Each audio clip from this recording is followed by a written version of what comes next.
Killing it. Dressed by Fred Hessel. Stan Smith. I rolled over on my glasses the other night too. Turning into Fred. By the end of the You didn't want to look at this group. Little baby Kaufman. Oh, Yeah. little David Kaufman, yeah. Yes, I did. Yeah, just make sure. I had to write my name down here to start. Very thorough. David Kaufman. Mindy, Tim, and Dan asked if I'd read portions of a note I sent them last. I'm already losing it. So you're in the. No, I'm gonna If you go. need me. If you need I me. can cry a little bit. I just can't lose it completely. Just do this if you need. Just All right. do this. Darren's in the wings. Asked me to read a portion of a note I sent them last month, the day after David passed. I told them I would try. Most importantly, to Amy and Mike, I'm really sorry for your loss. Losing a dad is a huge deal, and especially one like David, who was a wonderful, wonderful guy. So excuse me if some of this is about sort of our family relationships too. It sort of bleeds into a lot of it in the story. But Big Mike Grant, the general as we like to call him, and my father Albert Kaufman joined forces at Hawthorne Elementary in the late 1920s. Janie McCarthy and my mother Nancy Hanbury became best friends. You guys always do this to me. Every time. Became best friends not long thereafter.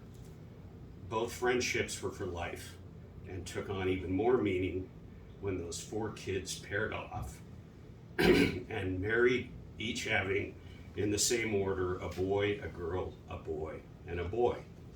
And that quiet, steadfast, seemingly endless wellspring of pure love and pure devotion that Janie and Mike Grant and Nancy and Albert Kaufman defined spilled over into our generation, creating a merging of families that, along with the Harris and Hawks clan, became one of the greatest gifts of my life. So, thank you, Janie McCarthy Grant.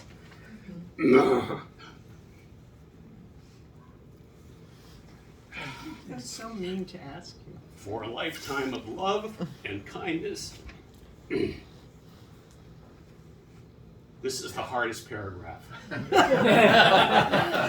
And for your presence here today, and for their presence here today through you. Sorry, folks. No. It's all right. We're joining you. David was 13 when I was born, so I've always seen him through the prism of a child's eyes. When he passed last month, all I could see was David at the Grant's Avocado Place house, standing beside the ivy-covered chain-link fence that bordered the dog run, just off the driveway near the basketball hoop, in his white t-shirt, white jeans, low-top Chuck Taylors, and black-rimmed Buddy Holly glasses, hair combed back with just the right amount of brilliance. He's branded on my brain forever that way. Handsome, gentle, soft-spoken, always having time for a little kid that thought he was a god.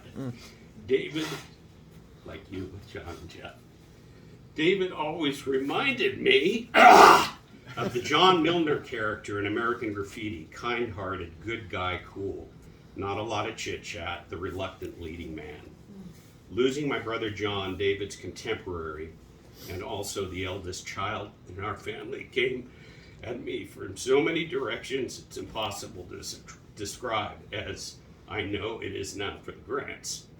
I still feel like he's just napping in the room down the hall. God darn it. This is why Dad never did this. You guys asked him and he'd always hand this off. Ring the damn bell. You did it. You read it. I remember that. Yep. Can't bring myself to say goodbye. Too many laughs ahead. In my father's letter to the Hawks girls, when their father, Peter, died, who was also part of the original Hawthorne group, He said something to the effect of, "The hurt's the final reward."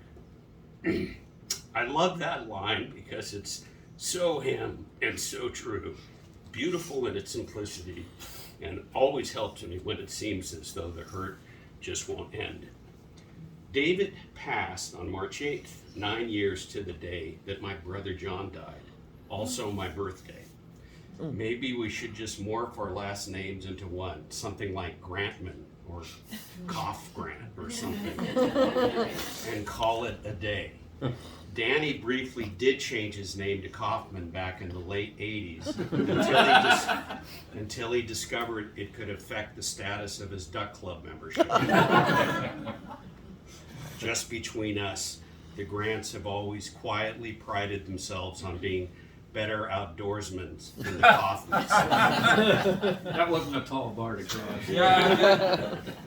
And they happen to be right, but we'll never admit it, so please don't let that leave this room. In late February this year, I was at a traffic light in Santa Monica, and the car in front of me had a license plate that read ALMIK, Al Mike. I like to think they were circling, waiting for David.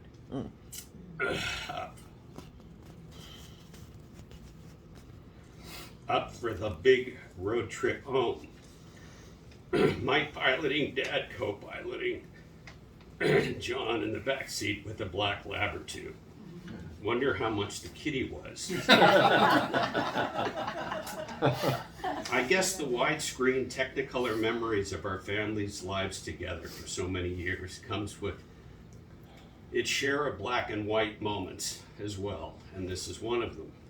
But I hope for all the Grants, sometime in the not too distant future, David's only in brilliant Technicolor, where he belongs, beside Mike and the rest of them. Maybe we'll all be together in Technicolor one day. Grants can pick it. Old Malibu Road, Avocado Place, Lake Cascade, the Agua Linda. Doesn't matter much to us.